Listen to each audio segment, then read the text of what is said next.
बात तो ये है स्वामी जी, ओशो ने हमें दृष्टि दी। हमने कल भी एक छोटा सा बनाया था, अभी डाला भी नहीं दिव्या ने, कि यार ओशो से ना हमें कुछ नहीं मिला। सामाजिक संपन्नता के लिए ओशो ने कुछ नहीं दिया। बस ओशो ने एक दृष्टि दी कि जिससे सुख दुख में रहना आ गया। बस वो दृष्टि है सब। बाकी ओशो कोई बाहर जगत की चीज हमें थोड़ी नहीं दे रहे हैं।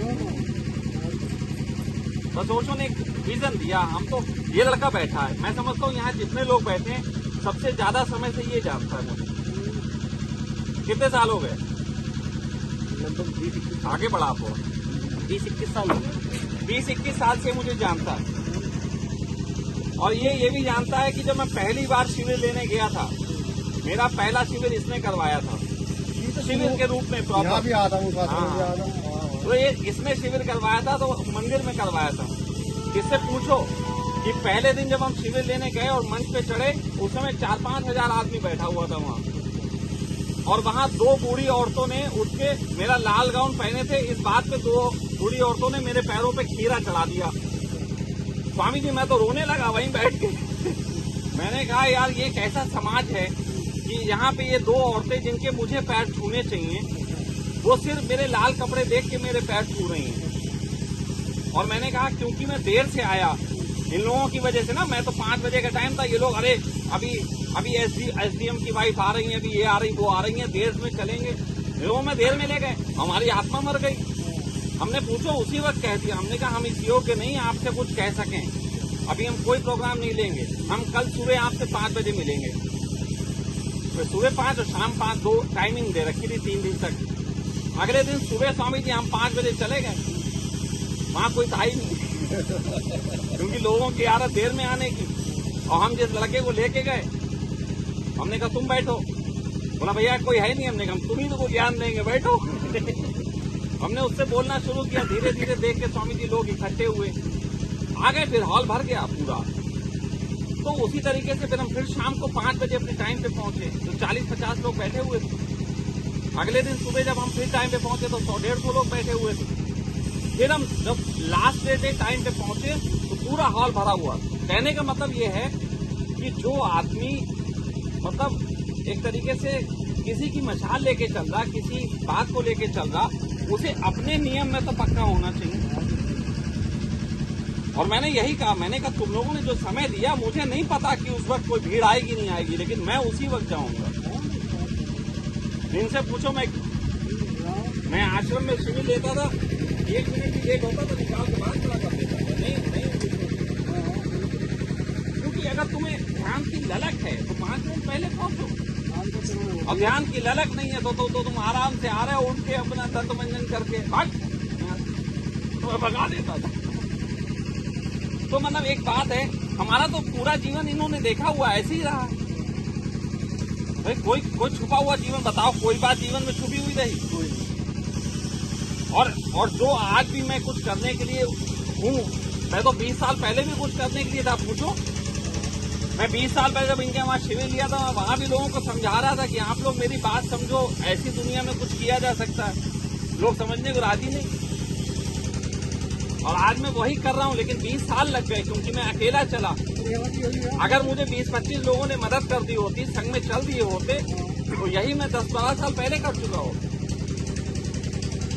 और वही अभी जो गलती पहले तीवड़ा कर चुका, जो गलती पहले मेरे संग, आज ये पछताते।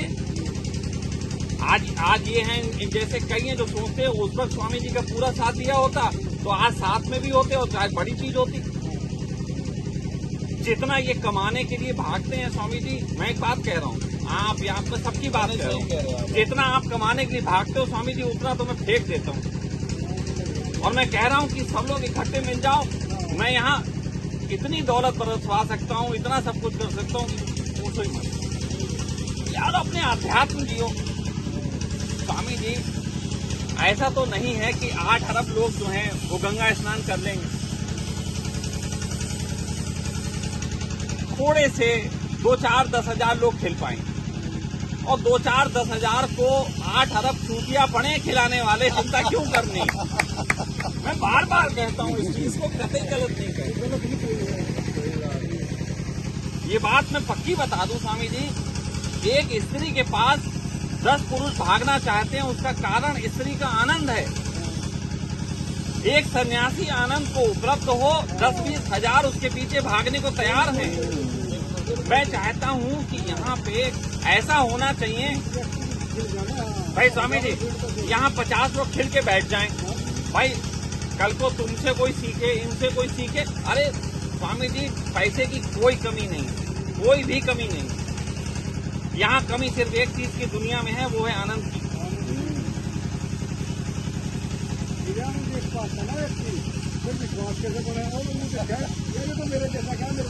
बिल्कुल लोगों को जलन हो जाए खिले को देख कर, ये कंडीशन है समाज में भाई।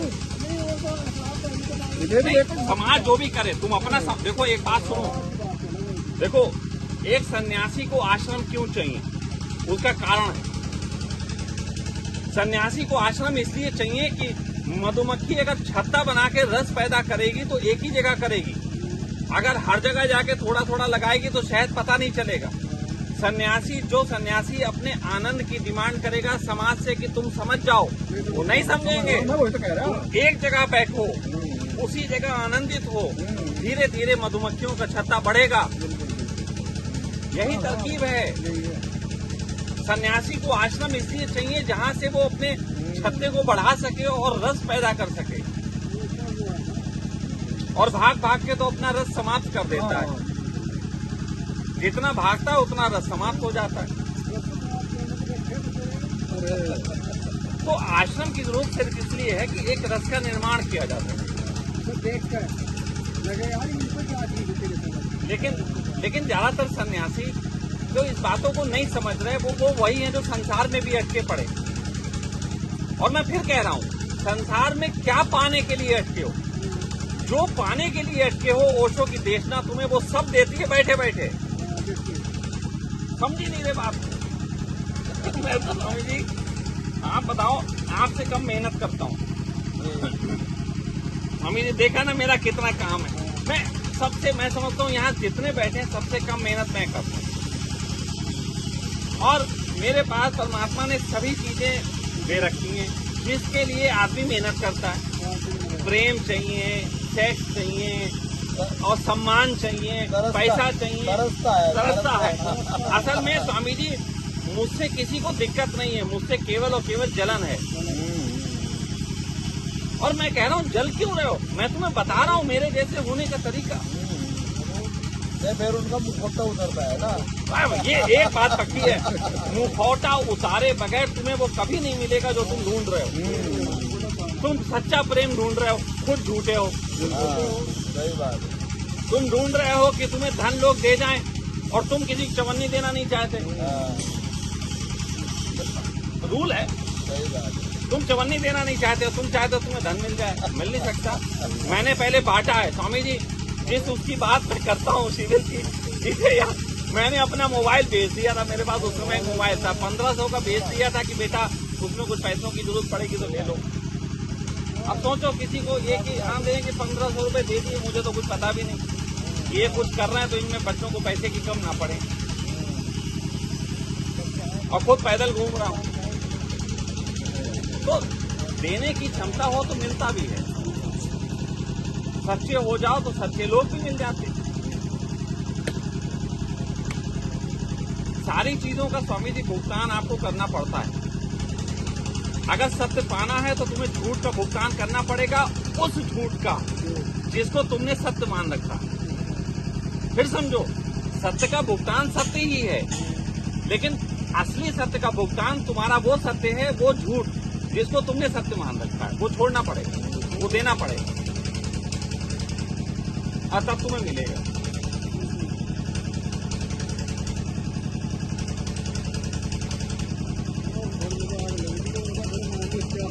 नहीं, पहली बात तो घर में आग क्या लगी नहीं है, ऑलरेडी लगी हुई है लोगों की घर में आग। जो बैठा हुआ घर में आग लगी तभी तो यहाँ भागे। हाँ, सबके सामने बात है। और क्या इनके घर वाले नहीं जानते जो हम बोलते हैं? लेकिन स्वामी जी वो समझ ही नहीं रहे, वो भी नहीं समझ रहे। जैसे ये नहीं समझ रहे वैसे वो भी नहीं समझ रहे। मैं तो दोनों को वो देना चाहता हूँ जो वास्तविक है। झूठे झूठे तो सब कुछ चल रहा है, किस चीज से मैं एक बात देखो स्वामी जी मैंने सीखी, स्त्री होती है, स्त्री चाहती है कि उसका पुरुष किसी दूसरे के पास ना चला जाए, ये चाहती है, लेकिन उसके चाहने में सबसे पीछे का कारण ये होता है कि उसे डर होता है दूसरे के पास जाएगा तो मुझे छोड़ देगा। जबकि मैं हर स्त्री को एक सलाह देता हूं, तुम उसे दिक्कत ना दो, आजादी दे दो, और जो स्त्री आजादी देती है पुरुष उसे कभी नहीं छोड़ता। फिर एक स्त्री ने हमसे कहा कि आदमी तो सेक्स का भूखा है, वो सेक्स के लिए जा रहा है दूसरी स्त्री के पास। मैंने कहा सेक्स तो तेरे पास भी था, वो उधर क्यों जा रहा? इसका मतलब केवल सेक्स के लिए नहीं जा रहा है, समथिंग मोर, कुछ और भी है जो खींच रहा है। और वो और क्या है? वो और 3 तल पे बात है। वो और है कि तुम्हारे साथ उसको कुछ अनुभव नहीं हो पा रहे, वो और है तुम्हारे किन्हीं रूपों में वो तुमको नहीं देख पा रहा। तो स्त्री को अपने रूप बढ़ाने चाहिए, स्त्री को अपनी चेतना का विस्तार करना चाहिए। अगर वो कर नहीं पा रही और आदमी को दबा रही, मैं कह देता हूँ स्वामी जी, मैं यहाँ बैठा हुआ हूँ, मैं कह सकता हूँ कि जिन स्त्रियों ने मुझे आजादी दी, स्वामी जी ऐश्वर्या राय आके कहे कि इनको छोड़ दो और मेरे पास आ जाओ, मैं झाट नहीं जाता, मैं उस साली को छोड़ दूं। मैं आजादी पसंद व्यक्ति हूं, जो मुझे स्त्री आजाद करेगी मैं उसके साथ हूं। सीधा वक्तव्य है, लाख एक तरफ और दिव्या ने मुझे आजादी दी, दिव्या एक तरफ। हाँ, मैं कह सकता हूं कि दिव्या की छांव में अब कुछ स्त्रियों ने और भी सीखा है आजादी देने की कला, तो वो भी मुझे अच्छी है भाई, वो भी मुझे पसंद है। और मैं आपको बताऊं स्वामी जी, एक बहुत कीमिया बात बताऊं, लोग कहते हैं कि जलन वगैरह हर इंसान के अंदर बैठा होता है, गलत बात है स्वामी जी। मैं बचपन में मैं बताया ना कि 7 साल की उम्र में तो मैं सेक्स में उतर गया था, तो 7 साल की उम्र में सेक्स में उतरा था। लगभग 9 साल की उम्र का रहा होऊंगा, मुझे एक लड़का मिला, उसका भी उसी लड़के से संबंध रह चुका था जिससे मेरा संबंध था। मेरा जिस लड़की से संबंध था, मुझे मेरे ही रिलेशन में एक और लड़का मिला, उसने मुझे बताया कि उससे उसका संबंध है। मुझे कुछ भी जलन नहीं हुई। बाद में तो इवन कि मैंने उन दोनों के बीच का सेक्स भी देखा। ये बात तो बचपन से मेरे अंदर आ गई थी कि जलन जैसी कोई चीज ही नहीं है। जलन तो होती है जब समाज हमें इनसिक्योरिटी सिखाता है, असुरक्षा। जलन के पीछे गौर करके देखो, जलन के पीछे कारण है भय, जलन के पीछे कारण है वो छोड़ देगा, ये है कारण। अगर तुम्हें ये भय नहीं, किसी के छोड़ने का भय नहीं है, तो तुम्हारे अंदर जलन भी नहीं होगी। ये भाई, तो मैं अनुभव की बात बता रहा हूं कि मैंने ये देखा, इतने छोटे पे देखा, तब मुझे खुशी है कि मैं उस उम्र में सेक्स में उतर गया जब मुझे ये ज्ञान नहीं दिया गया था कि सेक्स बुरा होता है। मुझे खुशी है कि मैंने उस उम्र में वो चीजें जान ली थी जिसके संबंध में सही गलत की सूचनाओं से संसार भरा हुआ है। तो मुझे सही और गलत की परिभाषा आती, उससे पहले मुझे वो अनुभव आ गया था। तो मैं थोड़ा सा बच गया स्वामी जी मुझे। और मैं कई बार सोचता हूं कि नेचर ने कितने अच्छे ढंग से मुझे पाला है। मतलब उसने पहले ही तैयारी की कि ये सब चीजें भविष्य में इससे करवाई जाएंगी, तो फिर इसकी अभी से तैयारी करते हैं। उसने मुझे बनिए के घर में पैदा किया, उसने मुझे समझ भी दी, उसने मुझे सब चीजें दी। उसने मुझे ऐसे घर में पैदा किया जिसमें बचपन में ही युद्ध देखा मैंने, तो मेरे अंदर वो भी भय नहीं था। मतलब एक कभी कभी तो ऐसा लगता है कि वाकई में मतलब नेचर ने जैसे मेरा जीवन प्लान किया। और मैं इसलिए ये कहता हूं कि जब सामने वाला कोई व्यक्ति मेरा सन्यासी मित्र हो, कोई भी हो, जब मुझसे बात करता है तो मैं उससे कहता हूं, मैं अपना जीवन तुम्हारे सामने खोल के इसलिए नहीं रख रहा कि मुझे तुम्हें कुछ नीचा दिखाना है। मैं इसलिए खोल के रख रहा हूं कि इतना सहज है जीवन, इसमें क्या तुम पर्दा डाल के कर। आज देखो स्वामी जी, आप सबका जीवन मोबाइल के माध्यम से, सारी कंपनियों के पास सब कुछ है। तुम्हारे मोबाइल में जो कुछ है वो सब कंपनियों के पास है, और लोगों को डर है, हाय मेरा डाटा ना ले ले। हम कहते मेरा ले लो, मुझे कोई डर नहीं। मुझे क्या डर है? मेरा अंदर बाहर सब एक, मुझे कोई डर नहीं। डर तो तब हो जब अंदर बाहर दो हो। तो आने वाले समय में स्वामी जी मेरे जैसे लोग ही मस्त जिएंगे, वरना तो हर आदमी एआई की वजह से डरा डरा घूमेगा।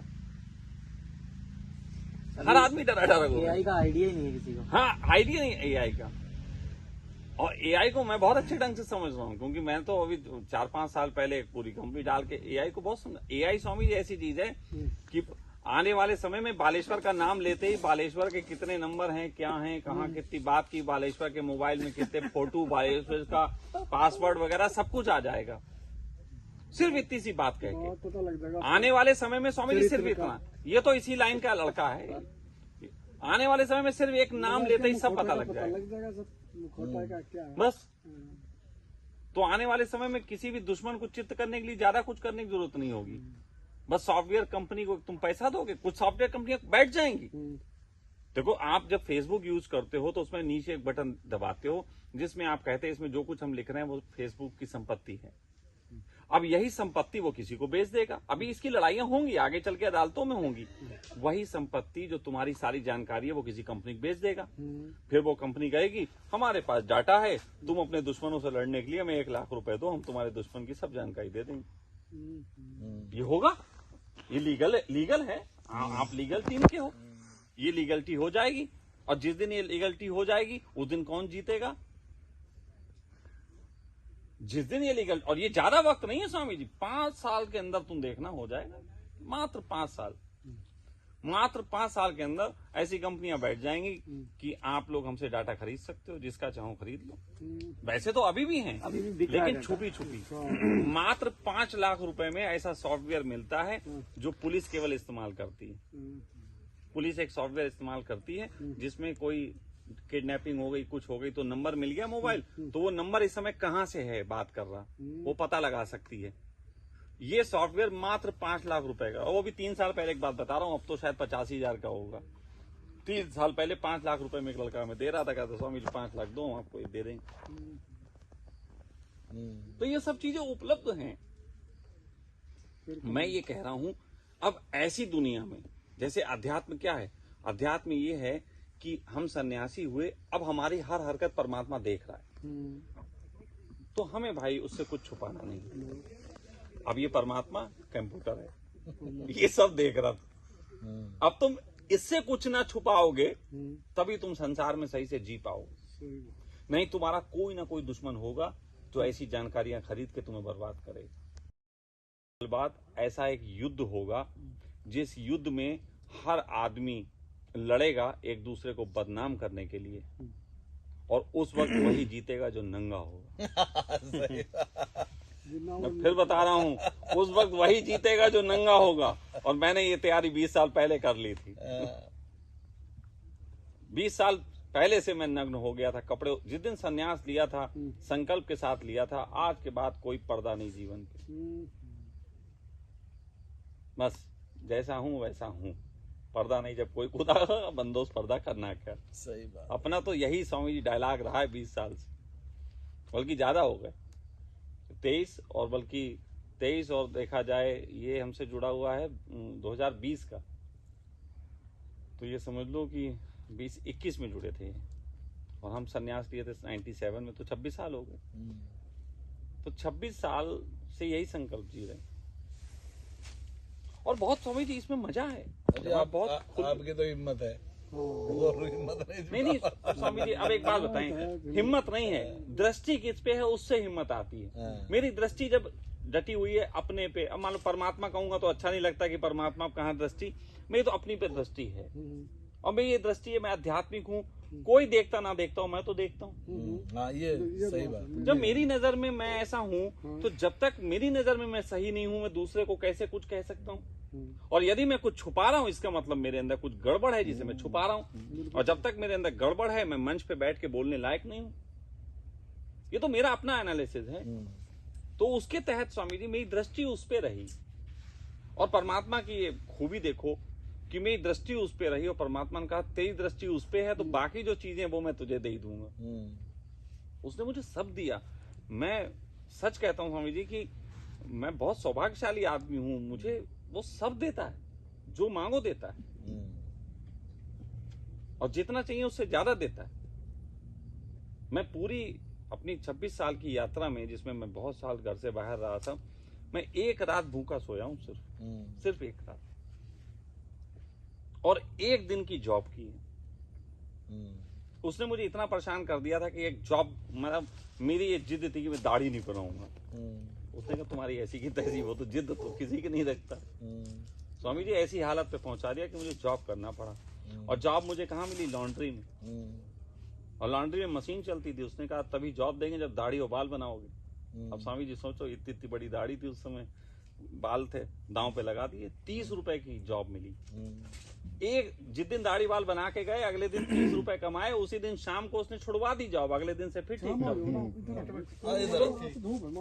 तो कहने का अर्थ ये है कि स्वामी जी उसने जो दिखवाया वो देखा हमने। उसने जैसा चलाया वो चल लिए, फिर अच्छे चले बुरे चले सब चल लिए। हमें तो यहाँ ऐसे महेंद्र बैठे मिल गए थे, उन्होंने बुला लिया, हम आ गए, कोई देर नहीं की, आ गए। तो मतलब ये भी तो है ना दृष्टि की इस बात पे। अब संन्यास अगर हमने लिया था तो ये तो निश्चित है ना कि संसार से थोड़ा पके थे।